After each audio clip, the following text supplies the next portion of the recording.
You don't die dramatically during the Black Plague. You don't collapse in the street, surrounded by mourners, or whisper final words to loved ones. Instead, you wake up one morning feeling tired, with a headache that refuses to lift, and by the time the sun sets, your body has already begun shutting itself down from the inside.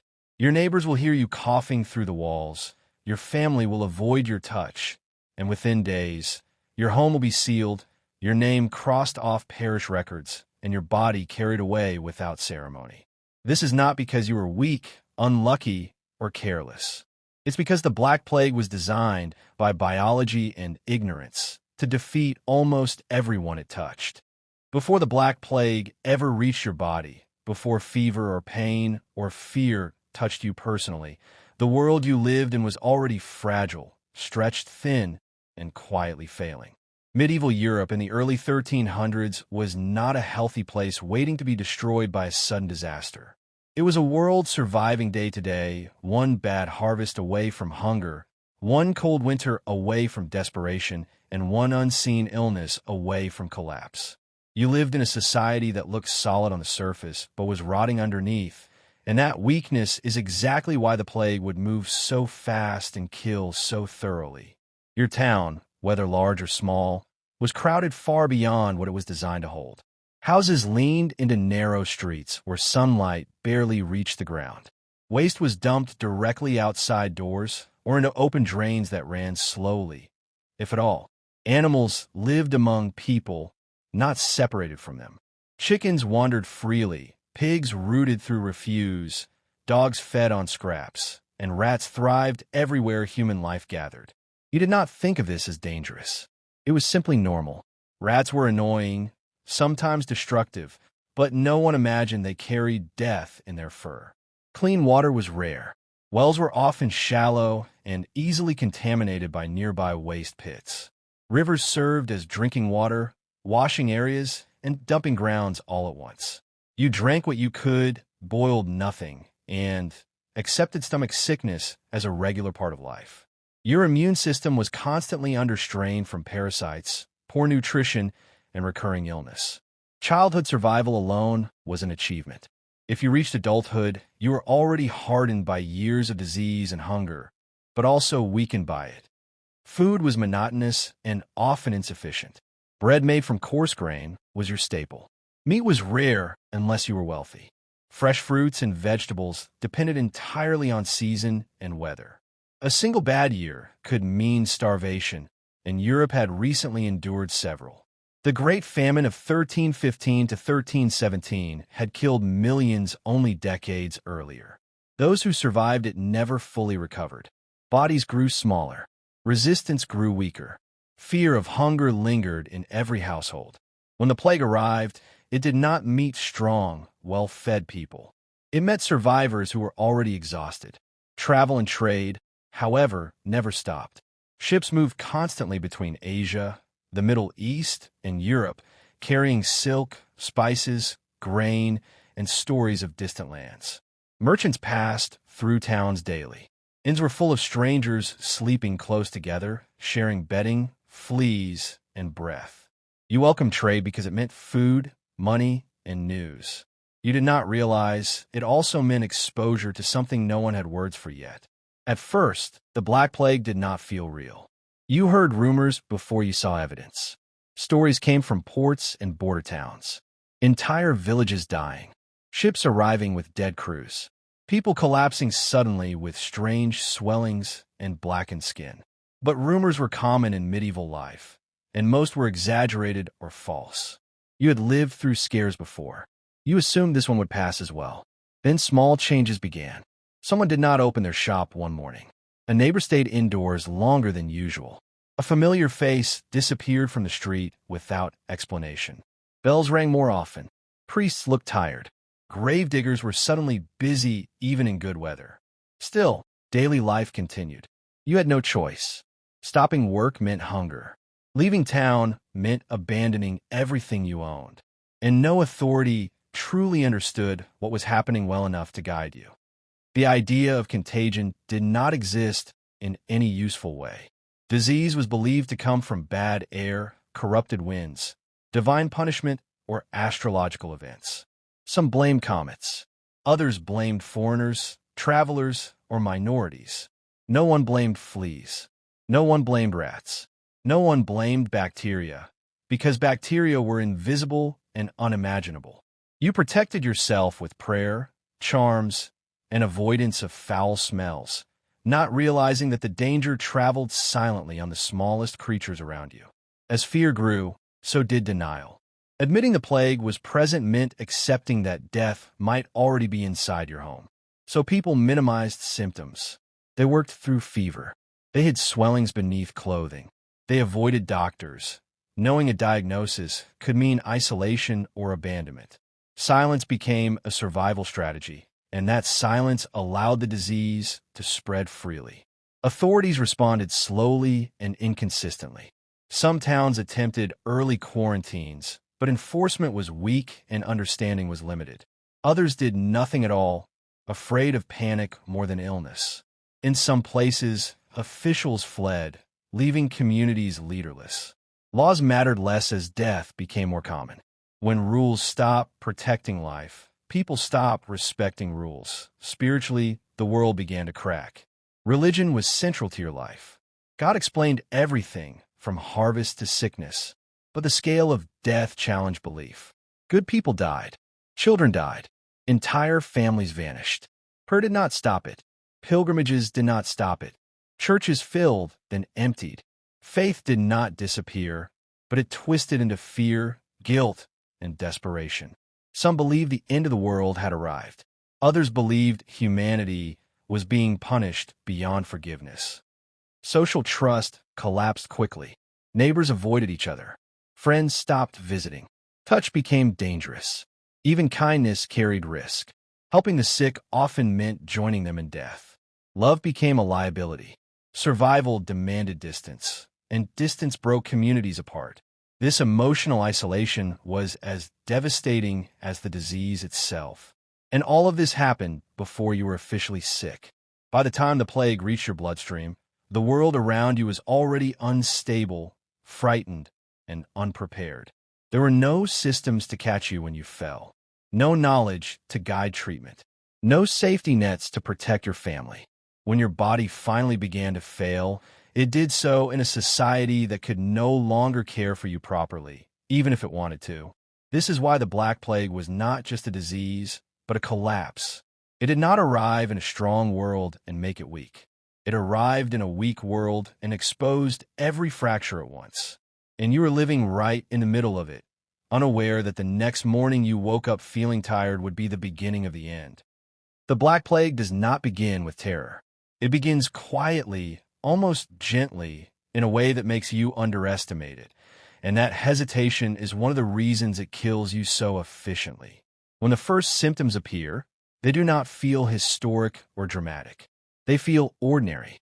You wake up heavier than usual, your body slow to respond, your head dull, with a pressure you assume will pass. You have worked through worse. Everyone has. Illness is part of life, and most sickness fades if you ignore it long enough. At first, you continue with your routine. You eat less than usual, but hunger is familiar. You feel chills, but mornings are cold. Your muscles ache, but you worked hard the day before. There is nothing specific enough to alarm you. No one around you insists you rest. Rest is a luxury. Work means survival, and stopping work invites suspicion. So you move through the day, already infected, already contagious, already losing ground inside your own blood. By midday, the fever strengthens. Your skin burns while your hands feel cold. Sweat soaks your clothing even in cool air. Your thoughts slow. Simple decisions take effort. The world feels slightly distant, as if you are watching it from behind a thin curtain. You still do not panic. You tell yourself this will pass by morning. Then the pain begins. That IT starts as a deep soreness beneath the skin, usually near the groin, armpit, or neck. At first, you think you strained something, but the pain grows sharper, more focused, and quickly becomes impossible to ignore. When you touch the area, your fingers meet swelling, hard and hot, tender beyond reason. Within hours, the lump grows to the size of an egg, sometimes larger. The skin stretches tight and red. Every movement sends pain through your body. You do not know the word bubo, but you know something is very wrong. Fear arrives slowly, not as panic, but as a sinking realization. You have heard stories. Everyone has. You remember the whispers, the sealed houses, the carts carrying bodies at dawn. You tell yourself it cannot be that. You are too careful, too healthy, too lucky. But luck has nothing to do with this disease, and care means nothing when the danger arrived days ago without your knowledge. Your fever climbs higher. Your heart races. Breathing feels harder, not because your lungs are failing yet, but because your body is struggling to keep itself together. You feel dizzy when you stand. Your mouth dries out no matter how much you drink. Sleep becomes shallow and broken, filled with strange dreams and sudden waking. Time loses shape. Hours blur together. If you live with others, they notice the change before you fully accept it yourself. They see your flushed face, your shaking hands, your slow movements. They hear the strain in your voice. Concern mixes with fear. No one wants to say the word. Naming the illness feels like inviting it to stay. Instead, they suggest rest, prayer, herbal remedies. Anything but acknowledgement.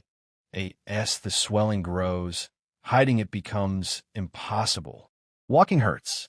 Sitting hurts. Lying down offers no relief.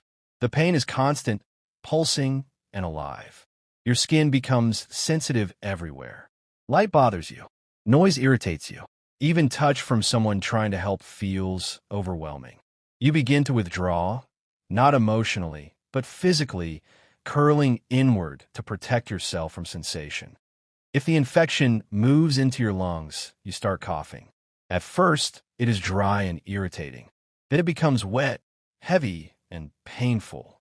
Breathing turns shallow. Each inhale feels insufficient.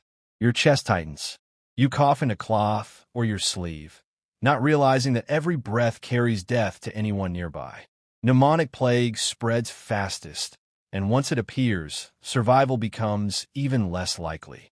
If the infection enters your bloodstream, darker signs appear. Your skin may develop purple or black patches where tissue is dying. These marks do not hurt much at first, which is somehow worse. Numbness replaces pain. Your fingers and toes feel cold. Confusion deepens. Words slip away. You struggle to focus on faces. Reality feels unstable, like it might dissolve at any moment. This is when the people around you change. They stand farther away. They hesitate before entering the room. They speak in shorter sentences. Some stop coming altogether. It is not cruelty. It is fear. Everyone knows that closeness is dangerous now, even if they do not fully understand why. Love becomes cautious. Kindness becomes distant. Survival demands restraint. Doctors, if they come at all, arrive late. They examine you briefly, avoiding prolonged contact. They may bleed you, believing excess blood carries sickness. They may apply poultices that burn or sting. They may instruct your family to open windows, burn incense, or remove foul-smelling objects. None of it slows the disease. All of it drains what little strength you have left. As night falls, the fear becomes heavier than the pain. You realize you may not see another sunrise. Not because you have been told so, but because your body feels like it is slipping away from you, piece by piece. You try to remember prayers. You try to hold on to thoughts of loved ones. But concentration is difficult now. Fever fragments your mind. Sleep comes in brief, unsettling waves. And somewhere, beneath the fever and fear, there is a quiet certainty growing. You know this is the plague. You know most people do not survive it. And you know that whatever happens next will happen quickly. By the time you fully accept that you are sick with the plague, you're already past the point where medieval medicine could have saved you even if it understood the disease. But what happens next still matters, because the treatments meant to help you often drain the last strength your body has left. In a world without germ theory, antibiotics, or any real understanding of infection, medicine does not fight the plague. It works around it, misunderstands it, and sometimes accelerates its damage. When a physician is called, if one is called at all, the visit is brief and cautious. Doctors are rare, expensive, and increasingly afraid. Many have already watched patients die despite their best efforts. Some refuse to come. Others send assistance. Those who do arrive keep their distance, their movements careful and restrained. They're not confident. They are guessing. They believe disease is caused by an imbalance of the four humors: blood, phlegm, black bile, and yellow bile. Fever means excess heat. Swelling means corruption. Pain means blockage. The solution, they believe, is to remove what does not belong. So they cut you open veins and let your blood spill into bowls or onto the floor. You feel weaker almost immediately. Your head spins. Your vision dims. But they tell you this is necessary, that the sickness is leaving you, that it isn't. Bloodletting robs your body of oxygen, energy, and immune response at the exact moment you need them most. Your heart works harder to compensate. Your fever spikes. Your dizziness deepens. But the ritual continues because it is familiar, because it feels like action in the face of helplessness. Doing nothing feels worse than doing something wrong. Other treatments follow.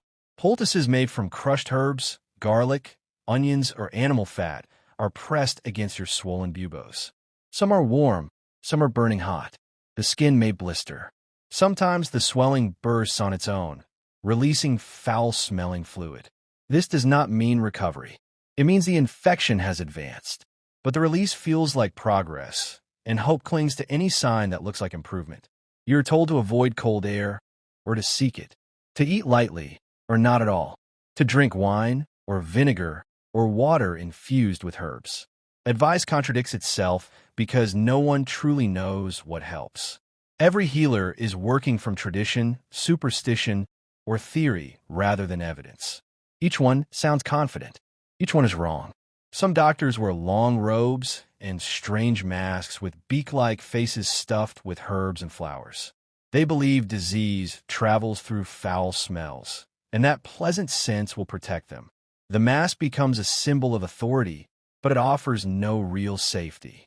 Fleas crawl freely beneath clothing. Infection passes through breath and touch. Many doctors die alongside their patients, further eroding trust in medicine. If you are poor, professional care may never arrive. Instead, neighbors or family members attempt folk remedies. They recite prayers. They place charms beneath your pillow. They hang religious symbols above your bed. They burn candles and incense. They whisper psalms and plead with God to spare you. Spiritual care becomes as important as physical care, sometimes more so. When treatment fails, prayer is the last thing left. Some people believe the plague is punishment. Confession becomes urgent. Priests are summoned to hear last rites. But even clergy begin avoiding the sick as death spreads among them. Rituals shorten. Distance increases. The sacred becomes rushed. Salvation, like treatment, must now happen quickly. Flagellant processions pass through towns, groups of men whipping themselves in public, believing the shared suffering will appease divine wrath. Blood flows in the streets as crowds watch in fearful hope. It changes nothing. The plague continues, unmoved by guilt or devotion. As your condition worsens, false hope becomes dangerous. Every small improvement is clung to desperately. A slight drop in fever, a moment of clarity, a few hours of sleep. These are not signs of recovery. They are pauses. The disease does not retreat. It regroups. Your body begins to fail in quieter ways now. Kidneys struggle. Digestion stops. You stop feeling hunger entirely. Your mouth tastes metallic. Your urine darkens or disappears. You grow confused. Names become difficult. Time slips. You drift in and out of awareness, catching fragments of conversation, prayer, and movement around you. People speak differently in your presence now. Voices soften. Conversations happen outside the room. Decisions are made without consulting you. Possessions are quietly set aside. Arrangements begin forming around the idea that you may not survive. Death is no longer theoretical. It is expected. Medicine, once a source of reassurance, now feels hollow. Treatments repeat without effect. Remedies are exhausted. Even hope begins to feel heavy, like a burden no one wants to carry anymore. Acceptance creeps in, not peacefully, but slowly, unevenly between waves of fever and pain. The tragedy is not just that the treatments fail. It is that they give you just enough hope to make the end harder. You believe, briefly, that survival is still possible, that tomorrow might be better. And when tomorrow comes and nothing changes, the weight of disappointment adds to your suffering. By now, the plague is no longer something happening to you. It is something happening inside you, beyond control, beyond intervention, beyond understanding. And the world around you, lacking tools, knowledge, or certainty, can do nothing but watch. At some point, without anyone announcing it, your illness stops being private and becomes public. The shift is subtle but unmistakable. Doors close more quickly. Footsteps pause outside your room instead of entering it. Voices lower, then disappear altogether. The world does not end suddenly. It pulls away from you, one small distance at a time, until you are alone even when others are nearby.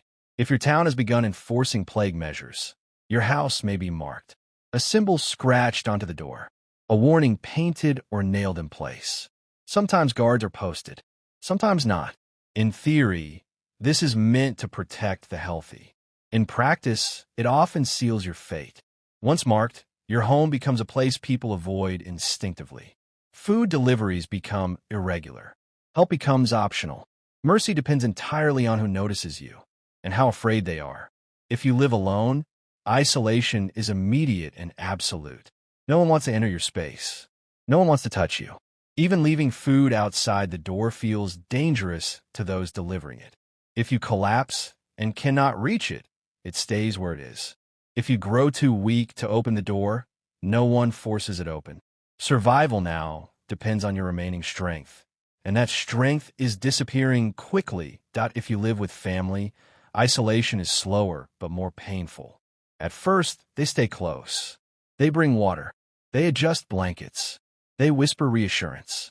But fear grows as your symptoms worsen.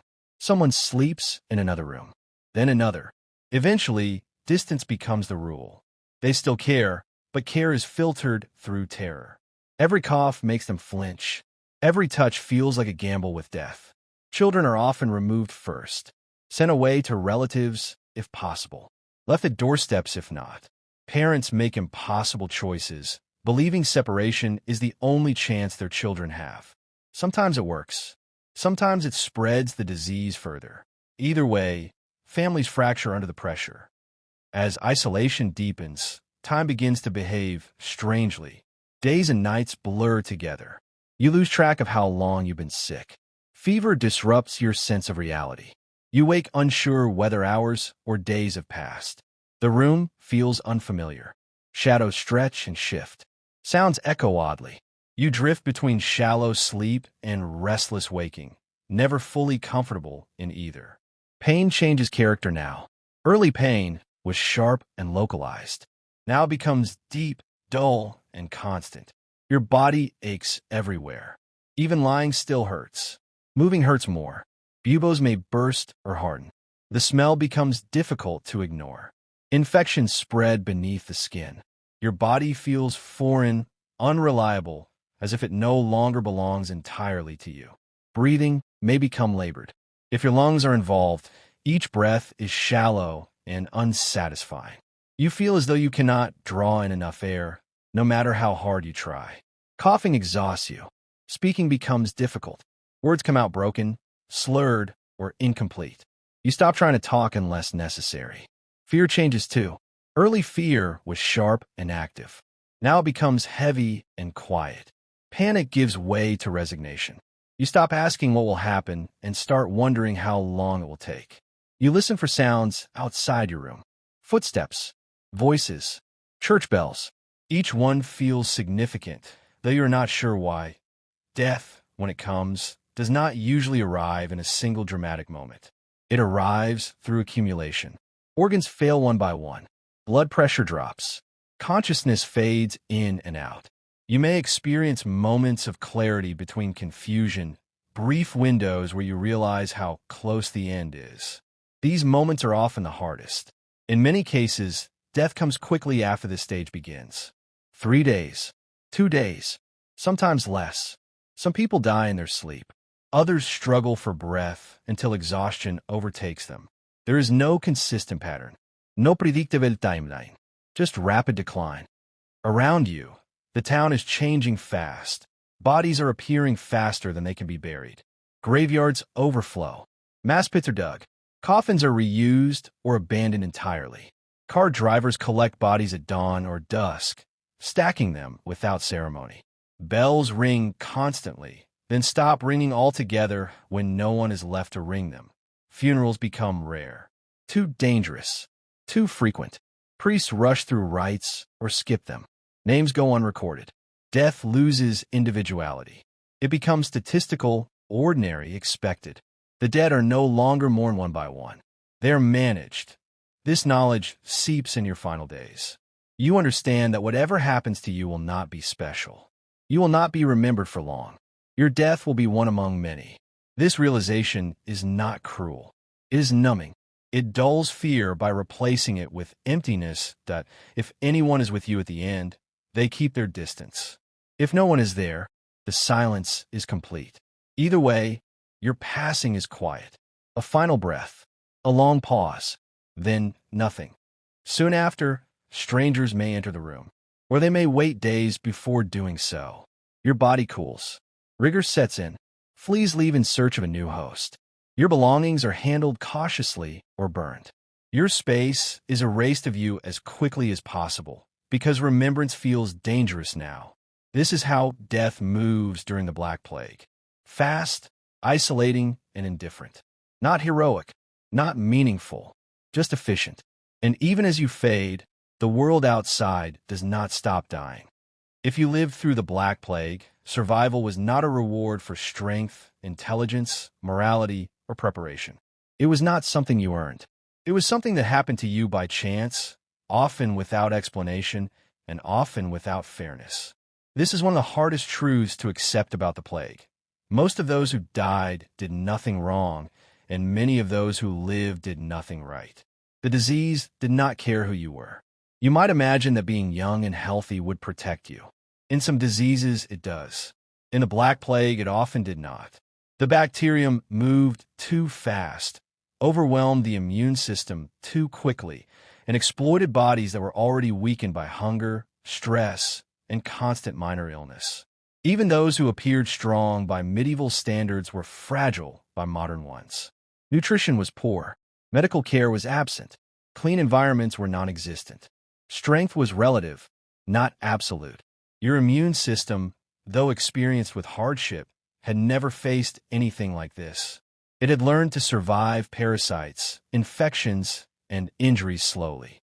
The plague did not move slowly. It multiplied aggressively, flooding the bloodstream, hijacking lymph nodes, and overwhelming defenses before the body could adapt. Immune response became part of the problem, triggering inflammation and fever that caused further damage. The body fought hard, but blindly. Exposure was almost impossible to avoid. You shared space with others constantly. You slept close together. You worked side by side. You touched the same tools, surfaces, and clothing. Fleas traveled easily between hosts. Rats moved freely through homes and food supplies. Even avoiding sick people did not guarantee safety. The disease could reach you through someone who had no symptoms yet, or through an animal you barely noticed. Quarantine, when attempted, came too late or was enforced too poorly. By the time towns understood what they were dealing with, the plague was already widespread. Closing gates trapped the sick inside and the healthy alongside them. Fleeing spread the disease to new areas. Every response carried consequences, and none offered real control. There were no antibiotics, no vaccines, no supportive care capable of stabilizing severe infection. Even basic concepts like hydration, oxygen support, or fever management were unknown or misunderstood. Once symptoms appeared, the disease had momentum. Medical intervention could not reverse it. At best, it offered comfort. At worst, it accelerated decline. Some people did survive. Historians still debate why. Genetics likely played a role. Certain immune responses may have slowed the disease just enough for recovery. Geography mattered. Rural isolation reduced exposure. Timing mattered. Catching the plague later, when communities were already emptied and contact was limited, increased odds slightly. But none of these factors were within your control. Survival was uneven, unpredictable, and cruelly selective. The psychological toll also reduced survival. Fear weakened judgment. Panic drove people into dangerous situations. Desperation led to poor decisions. Some drank heavily, believing alcohol could ward off illness. Others starved themselves, hoping to purge corruption. Stress suppressed immune function further. The mind and body failed together. Social collapse amplified the danger. As workers died, essential services stopped. Food supply chains broke. Water systems failed. Fires burned unchecked. Law enforcement vanished. The systems that kept people alive during ordinary times disintegrated under pressure. Even if you survived the infection itself, you might die afterward from hunger, exposure, or violence. And yet, the plague did not wipe humanity out. Enough people lived to rebuild. Those survivors carried deep trauma, altered beliefs, and a new relationship with death. They were fewer, but their labor became valuable. Social structures shifted. Wages rose. Old hierarchies weakened. The world changed because so many people were gone. But you do not experience that future. You experience uncertainty, fear, and helplessness. You live in a moment where survival feels random and death feels inevitable. You watch others die and wonder why you're still breathing, or you feel yourself fading and wonder why anyone else gets to stay. The truth is uncomfortable but simple. The Black Plague was not a test you could pass. It was a storm you were caught inside. And for most people, storms like that do not end in survival. When you die, it is quiet. There is no applause, no public mourning, no sense that your passing will alter history. There are only the small, practical movements that follow. Neighbors adjusting their lives to account for your absence. Cart drivers collecting your body. Grave diggers digging a pit too shallow for comfort. Priests reciting hurried prayers. Your name will fade quickly from memory. Your home may be abandoned. Your belongings will be redistributed or destroyed. The world moves on in ways you will never witness. But your death, and the deaths of millions like you, leaves traces far larger than the immediate. Entire towns are emptied, and labor shortages change the structure of society forever. Fields once tilled by the hands that are now cold lie fallow. Families are reduced to single survivors. Trades collapse, then rebuild. Suddenly, workers have leverage. Wages rise. Old hierarchies weaken because the few survivors can demand better treatment. The social order shifts, not because of governance, but because the plague has rewritten the rules entirely. Cities, once crowded and chaotic, slowly reorganize. Streets are cleaned. Burial practices improve. Some communities create quarantine measures. Others abandon traditions that no longer serve survival. Knowledge of disease grows, slowly and painfully, through observation and necessity. Future generations learn, in ways you cannot, that sanitation, isolation, and cleanliness can save lives. Lessons invisible to those living in the moment of horror. Religion is transformed as well.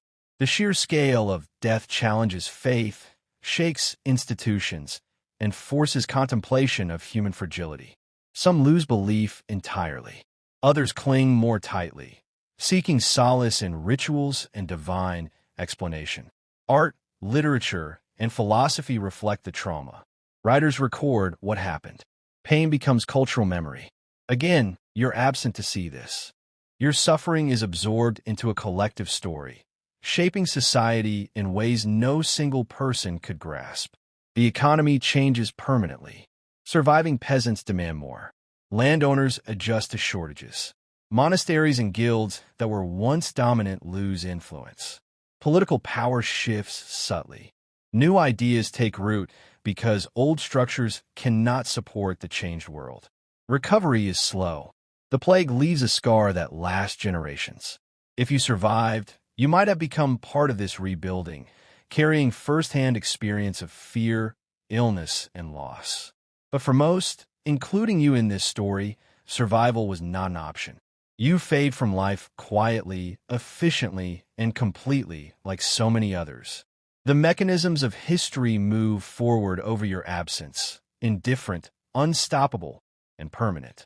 And yet, in that quiet absence, the world you leave behind is irrevocably changed. Communities learn to cope with uncertainty. Science and medicine advance, sometimes decades or centuries later. Governments reconsider public health. Urban planning slowly adapts to prevent future disasters. Even the streets you once walked are different. Trade routes adjust. Labor shifts. Social norms evolve.